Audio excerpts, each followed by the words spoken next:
Yes, it's time for the Mitzvah podcast. But before you listen to the show, I want to remind you that right now, this week, we're hosting the Torch fundraiser. GiveTorch.org. Every donation is doubled, and you can make certain that the great work of Torch will continue in 2025 by making a donation right now. Pause the podcast. You can find the link in the description of the show. Click it, givetorch.org. You'll find the opportunity to support the Mitzvah podcast and all the other wonderful shows coming out of the Torch Center in Houston, Texas, where I am currently sitting and talking to you.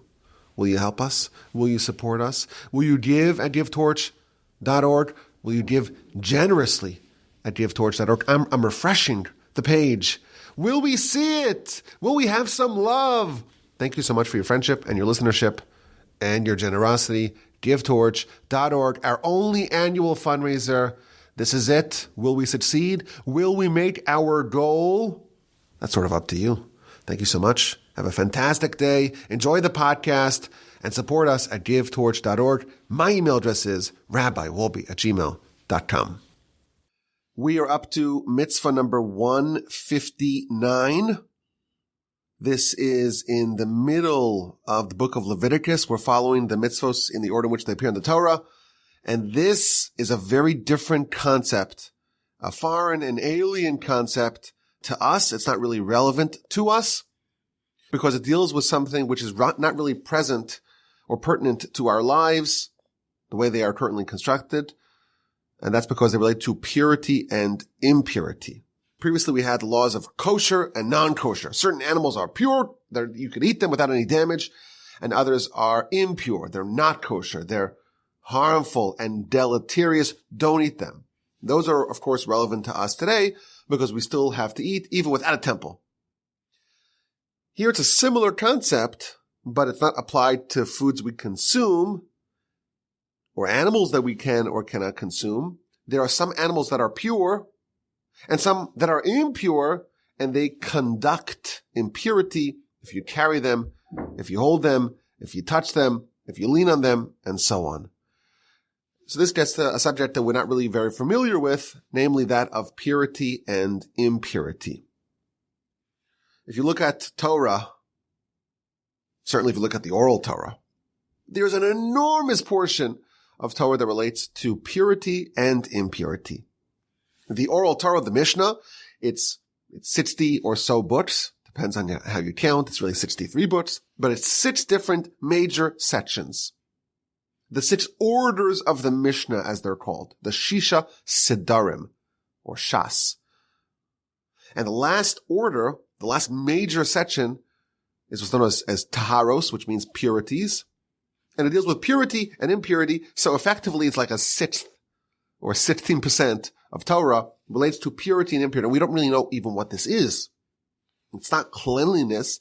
It's not hygiene. It's a spiritual purity versus impurity that's not at all physically perceptible. And it's not actually relevant to us, or mostly not relevant to us, because these laws really only matter almost exclusively in temple times, when there's the temple that you can or cannot walk in, depending on your state of purity. There's sacrificial foods, consecrated foods that you can or cannot eat, depending on your state of physical purity and impurity. You cannot render holy, sacrificial, consecrated foods impure by one of these many methods. So primarily these laws are only applicable in times of the temple and thus not very relevant to us today. There are some laws that are applicable today, and even the laws that we're going to cover today may be applicable if we are interested in preserving the higher state of purity. So there are some things that are impure and may conduct and convey impurity. So for example, we're familiar with part of the Torah that talks about tsaras. Tsaras is some sort of affliction. It could be on your skin. It could be on your garment. It could be on your house. And this is indicative of some sins that you may have done. And there's a whole system for how to restore purity. You got to bring the Kohen. The Kohen has to diagnose it. He may be quarantined. There are really 2 parshas in the Torah, Tazria and Mitzvah, that talk about the method of determining and diagnosing the impurity of tzaras, and the method of remediating it, of removing it. There's another class of impurity that comes from dead animals of various kinds. One of them, mitzvah number 159, that we shall cover today.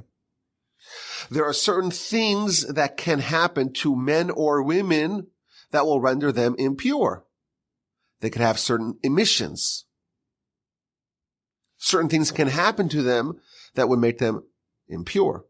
And each one of them has a different system, a different protocol for determining the impurity and remediating it. And of course, there's the Torah section that we are familiar with that talks about a human corpse and the purity that it emits. These items, these things can cause impurity to be transmitted in different ways, by touch, by carrying, by being in the same room or enclosure, by sitting on them, by reclining on them.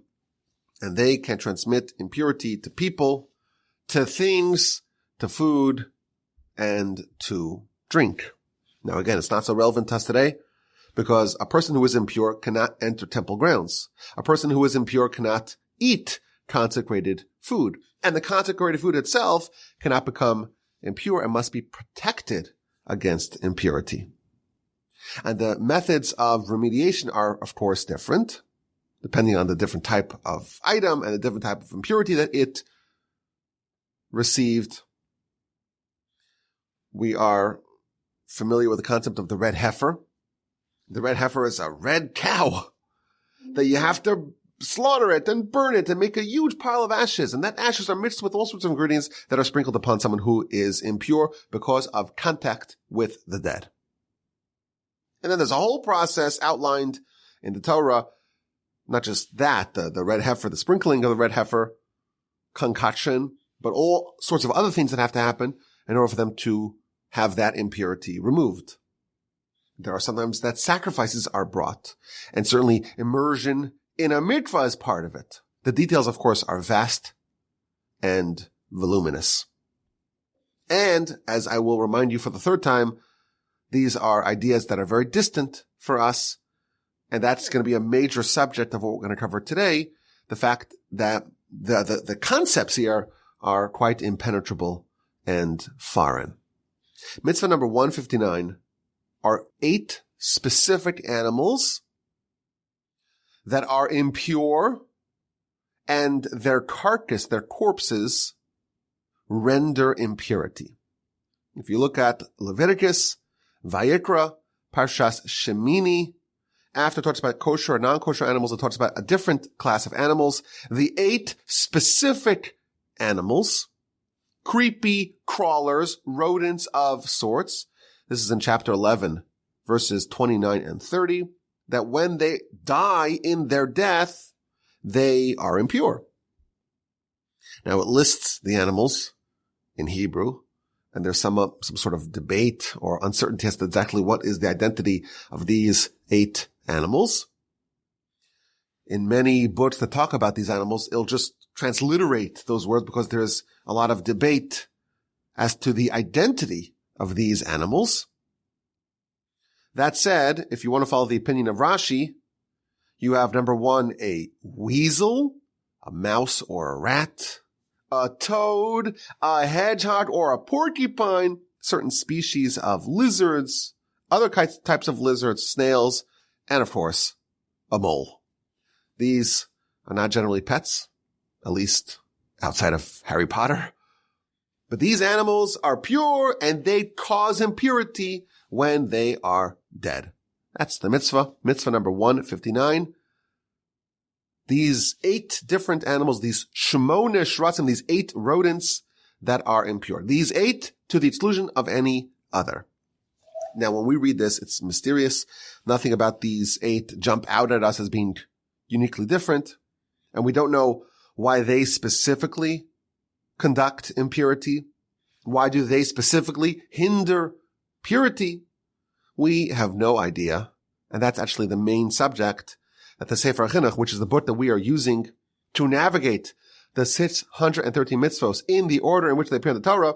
The main thrust of his piece on this mitzvah is about the fact that it's actually unfathomable to us. It makes no sense to us. In every mitzvah, he tries to give a little reason, a little flavor as to what potentially is the reason why the Almighty gave us that mitzvah. Not to say that that's the definitive reason, but it's something which can bring the concept of a mitzvah closer to us. He gives an introduction to his offering of a reason of this mitzvah, and he says like this: we have no doubt. I'll tell you something that you'll agree with, says the Sefer Chinuch. There hasn't been a single person throughout all of existence who knew all of wisdom to its very end, to the furthest extent of wisdom, without missing anything. Humans, our knowledge is not complete. And even if we amass more and more knowledge and we understand more and more, we haven't reached the end. And even Moshe, the greatest man who ever lived, the one who received all the secrets from God. Our sages say that there are 50 gates of wisdom, and Moshe received 49 of them. He got 49 of 50, which is not bad, 98%, but it's not everything. We're also told that there are 70 facets of Torah. Now, Torah is the source material of all wisdom. And thus, if someone has all of Torah, they necessarily will have all wisdom. And there are 70 facets of Torah and 50 gates of insight and wisdom. So if you add it all together, the 50 gates of insight, of wisdom, plus the 70 facets of Torah, you have 120 different realms of wisdom. Moshe had all 70 facets of Torah, and he had 49 of 50 gates of wisdom. And that is 119 out of 120, which is a better rate than 98%. It's pretty good. It's more than 99%. But it's still not everything. The verse in Psalms tells us, it describes Moshe, and it says, Vatichasreu me'at melokim. Moshe was a little bit less than God. And of course, Moshe is a human, and God is the only creator, the only infinite creator, and God knows, of course, all knowledge. God's knowledge, we're told, is like 120. The full totality of wisdom is 120. And Moshe was 119. He was a little bit less. And the gematria of the word me'at, which is the verse that says, and he is a little bit less than God. Me'at is the mem, which is 40, and the ayin, which is 70. So 40 plus 70 is 110, and the tet, that's 9. So 40 plus 70 plus 9 is 119. Moshe had 119 of the possible 120 realms and dimensions and elements and facets of wisdom and insight. So Moshe had more than anyone else, but he still didn't have everything. Well, what about Solomon, the wisest of all men? Even Solomon, in the book of Ecclesiastes, he testifies, I said I will be wise, and I found that is distant from me. So no human has all knowledge and all wisdom. Now, that's something we accept. And we also accept that, well, God, he does know everything, because all wisdom and all knowledge, after all, comes from him. So principle number 1, we're limited. God is unlimited. That's principle number 2. And principle number 3 is that if God gives us something, he commands us to do something, and we don't understand it. And it seems foreign and weird and strange and useless to us. There's no doubt that if it comes from God, there's a good reason for it. And if it comes from God who wants to do goodness to us, it's for our benefit. It's good for us. It's for our benefit, and it helps us avoid things that are to our detriment. So he's giving us this introduction, We don't know everything. God does know everything, and God only does good, and that's when we get a mitzvah that makes no sense to us. Well, if it's a mitzvah that makes sense to us, well, we should be happy. If there's some reason that we can connect to, we understand it on some level. That's cause for celebration. But what if we find mitzvahs that are completely beyond human intellect, completely unfathomable to us? We recognize we're fallible. God is infallible, and God's insight and knowledge is complete, and his goodness is complete. And we understand that there is a reason for us to be commanded with this particular mitzvah. We don't know the reason, but we understand it's for our benefit, and it's to help avoid things that are to our detriment, and that's why we do it nonetheless. It doesn't say this, but some of the other commentators talk about how when someone goes to a physician, and they're not a physician, they didn't spend 12 years in medical school and residency and pre-med, and then they did their fellowship. You don't know enough.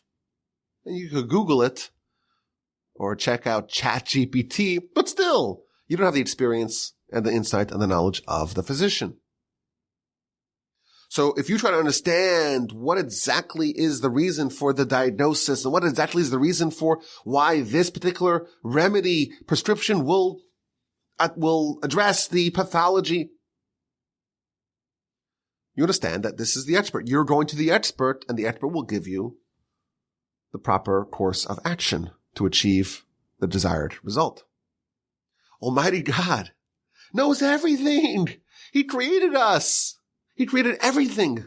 All created existence comes from God.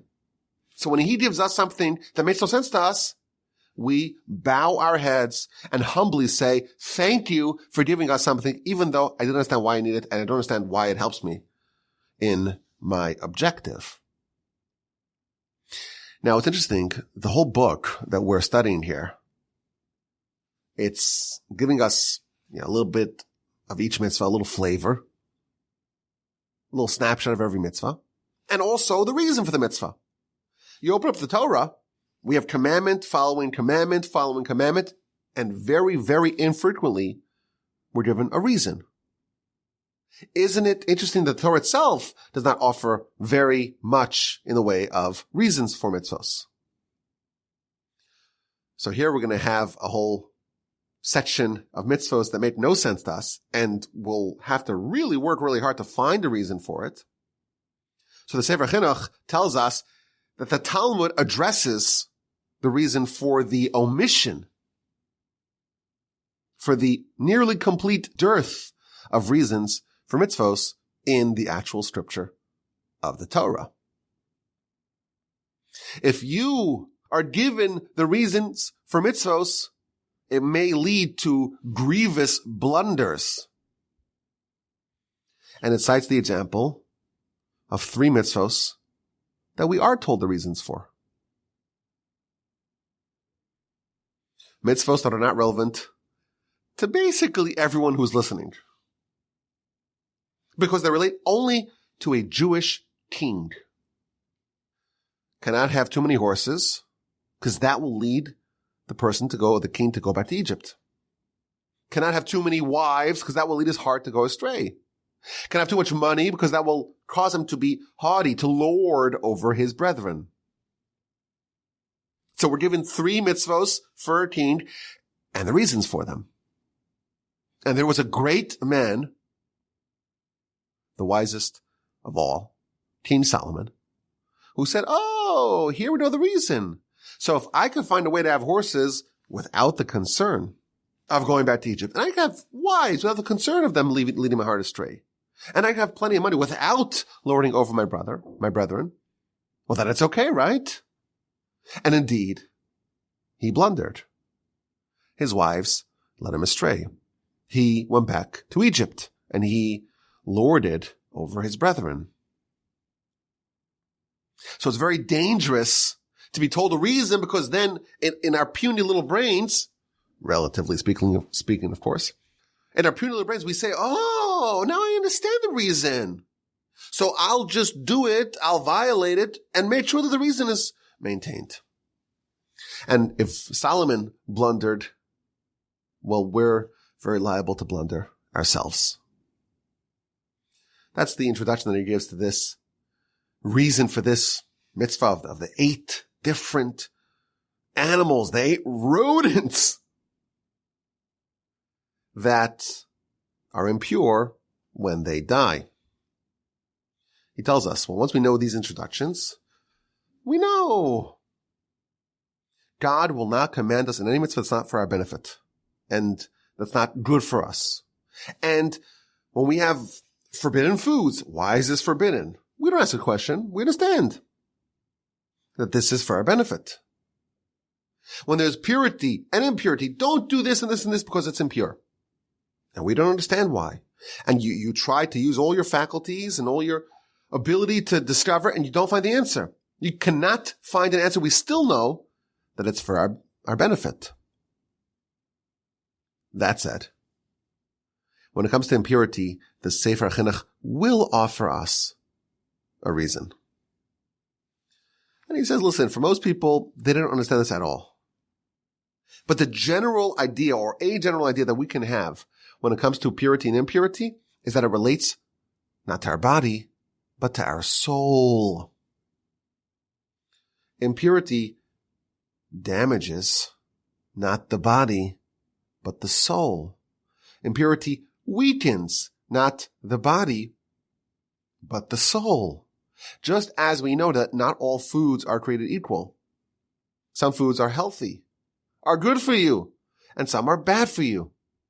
Some practices are good for your body, and some are bad. Everyone agrees that doing some exercise, it's good. They may argue how much, high intensity, or maybe cardio, or lifting. Everyone has different perspectives as to exactly what type of exercise is good. But everyone agrees that some exercise is beneficial. And everyone agrees that certain foods are more healthful than others. Well, that's for the body. What about the soul? The Almighty organizes for us in the Torah things that are good for our soul and things that are damaging and hurtful and injurious to our soul. And he says, we have kosher food, non-kosher food. The Talmud says, why should you not eat non-kosher food?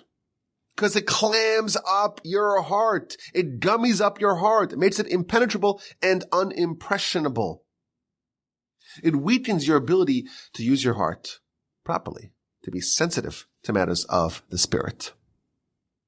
Similarly, when it comes to impurity, these are things that are damaging in a way that you will never be able to measure with any physical tool or implement. It's damaging spiritually. It's damaging to your soul. And then he says, wait a minute. The rodents, the 8 rodents that are forbidden to us, or not forbidden, but that cause impurity when you touch them. And these are all physical things, and you touch them physically. So if it's a physical thing that you touch and interact with physically, how could it possibly damage the soul? Where's the touch point that these items can convey impurity to the soul? If it touches your body, well, how would it affect your soul? That's a clever question. And he says it's not such a good question because after all, your body and your soul, they're merged. They're fused together. They're touching. They're partners. There is no part of your body that has no influence of the soul. The soul permeates every part of the body. And thus, when you touch something, even though you're touching it physically, there's actually parts of your soul, your spiritual counterpart, that's also part of this. You're only animated because of your soul. Life permeates the entirety of your body so long as your soul is within you and it permeates the entirety of your body. And therefore, if you're touching it physically, actually spiritually as well, it is interfacing with your soul. So he's offering us a reason for these mitzvos. It has to do with the soul and the spirit, and thus you won't be able to measure it with any physical means. And then he tells us, we don't know much of our soul. We don't know enough of the nature and the properties and the essence of our soul. How can we possibly think that we could conceive with remedies for maladies of the soul? A physician has to understand the person, the body, the anatomy, the interactions, the pathology. Only then can the physician diagnose and offer a prescription, a remedy. When it comes to matters of purity and impurity, we don't know enough about the soul, its essence, its nature, its functions, its properties. We are ignorant in matters of soulology. And therefore, all we can say is, listen, we understand that it's damaging, it's harmful for the soul. We don't exactly understand how or why, but we accept it and we understand why it's important for us to obey if we want to keep our soul pure. This is the one idea that he will share with us, even though he's saying we don't know, and he's throwing up his hands in surrender to say we don't really understand what's happening over here. Nevertheless, this little idea, this kernel of an idea, will help us to at least gain some footing in understanding the subject matter.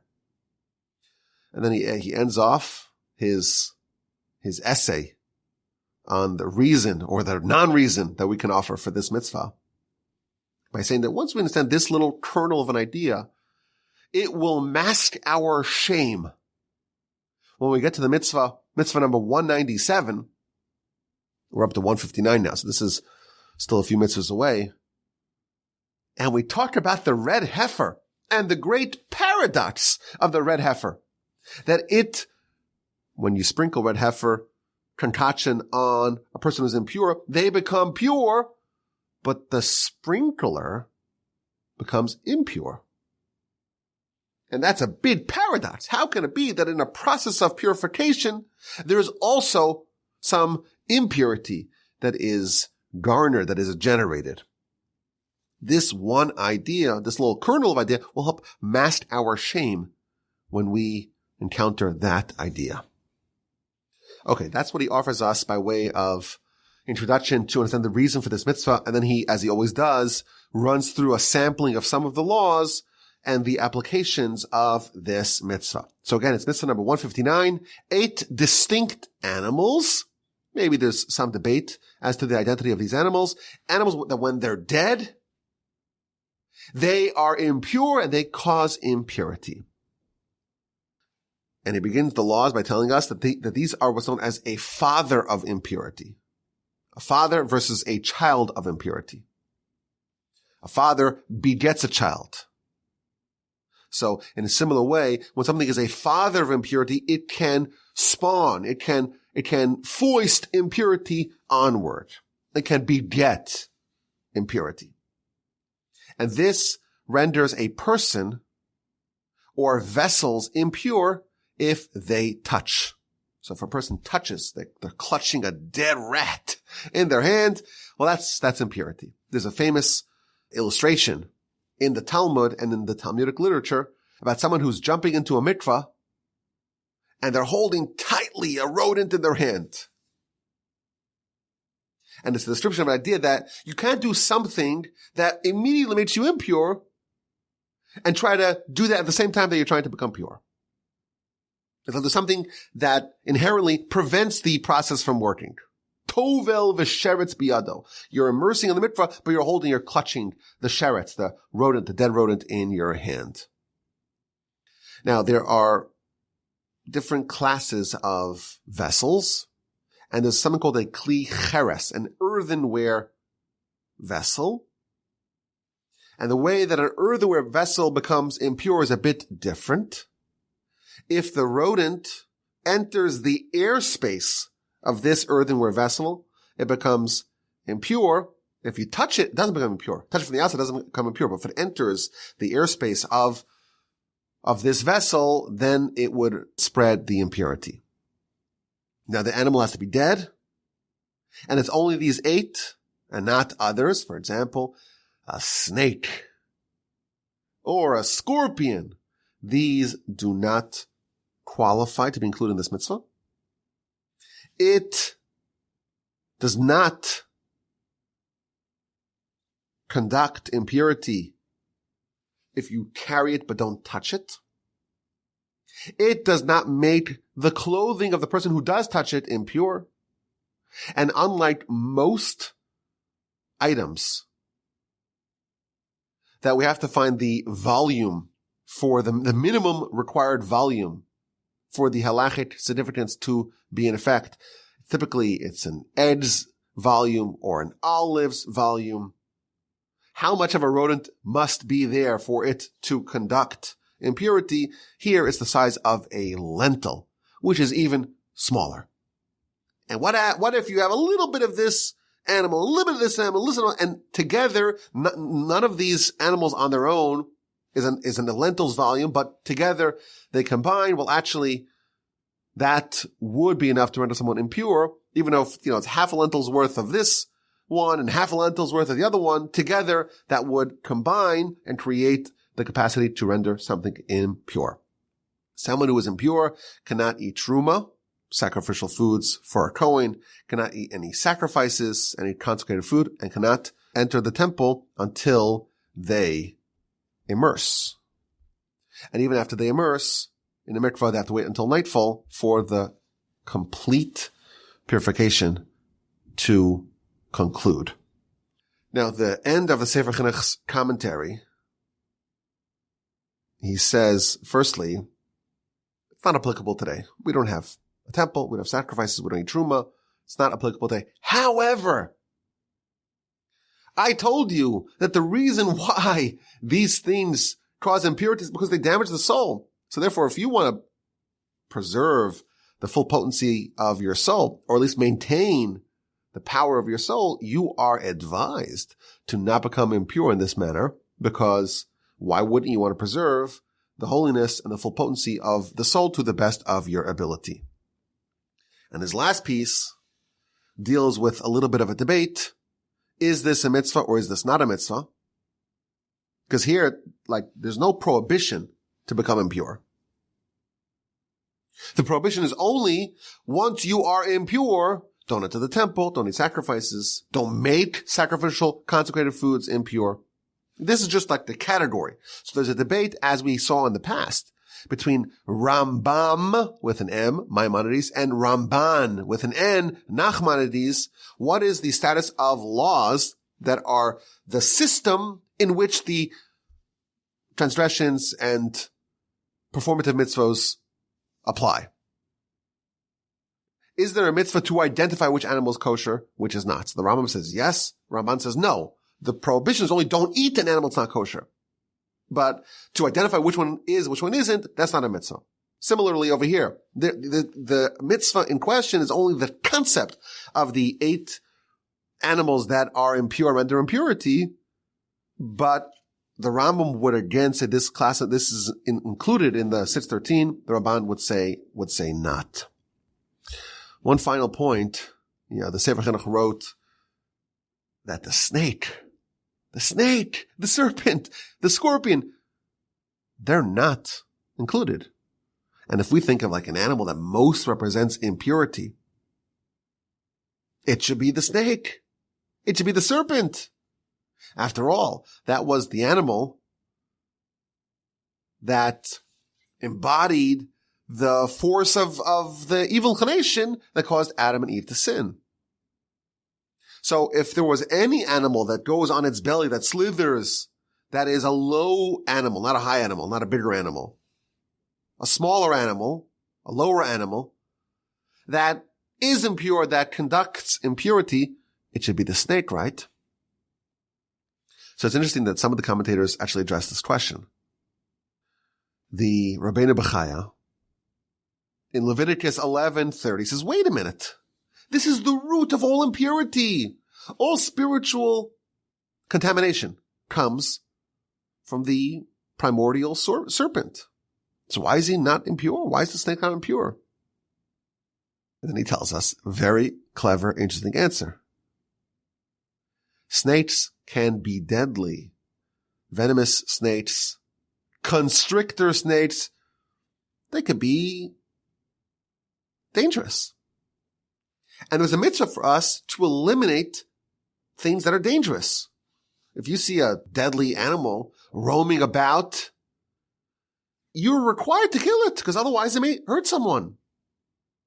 But what if you know that you killed a snake and suddenly you're impure? You can't go to the trip to the temple. You can't eat the sacrificial foods. You got to go through a a process of impurity, of purification. You may have second thoughts about killing the snake or the scorpion. And therefore, Torah doesn't want to prevent someone who would have otherwise removed that menace from killing it. And therefore, it says you can't eat the snake, but if you touch it, it is not a problem. Which, by the way, it's very helpful for someone who wants to wear like snake skin boots. That's more than a lentil's volume of snake. Now, that's not really my style. When some people like, snake skin stuff, that would be a problem, I imagine, if a snake was impure, but it's not. So I guess we could celebrate that. Now, some people may think that maybe a crocodile is maybe one of those 8 animals. That might be a problem. But that's one reason why the snake would not be included. There is another answer given to this question. Very interesting, from the Or HaChaim, one of the great commentators on the Torah. In chapter 11, verse 29 of Leviticus, he says, wait a minute, how come the snake is not impure? And then he says, the snake's impurity, this is very interesting, it's in its soul and not in its body. Animals have some soul, some spark. There's some spiritual component to the physical body. Animal dies, well, why is it not animated anymore? Well, because it's dead. Whatever spiritual force it had animating it was removed from it. Where is the impurity of the snake? It's not in its body. It's only in its soul, whatever soul animals have.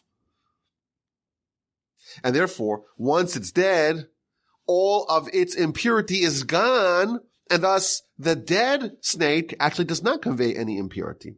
So the snake is very, very impure, but unlike these animals whose impurity is in their body, the snake's impurity is in its soul, whatever it means that the snake has a soul. And therefore, once it's dead, the impurity is gone and is not conducted at all by the body of the snake. So we have mitzvah number 159. Very interesting, very foreign, very distant idea from us, the whole concept of purity and impurity, specifically the 8 animals that the Torah identifies that are impure when they die. What those 8 animals are, we don't have unanimous consensus on. We have the list of Rashi. Maybe others may argue on the exact list of 8. Someone touches them, they become impure. They cannot eat certain foods, cannot enter into the temple grounds. If these dead rodents, if they render or they touch foods, they make them impure, and so on. These are some of the laws. Again, it's not relevant to us. It's a very distant idea from us. But I think maybe the takeaway for us is the larger essay that he brought. Namely, we don't know everything. God does know everything. And he only does good for us. And yes, we may find a reason for a mitzvah here, a reason for a mitzvah there. That's not the totality of the reasons for mitzvos. We accept them all, whether we understand it or not, because we understand that he wants our benefit and wants to help us avoid things that are damaging and to our detriment. Mitzvah number 159, the mitzvah of these 8 impure animals.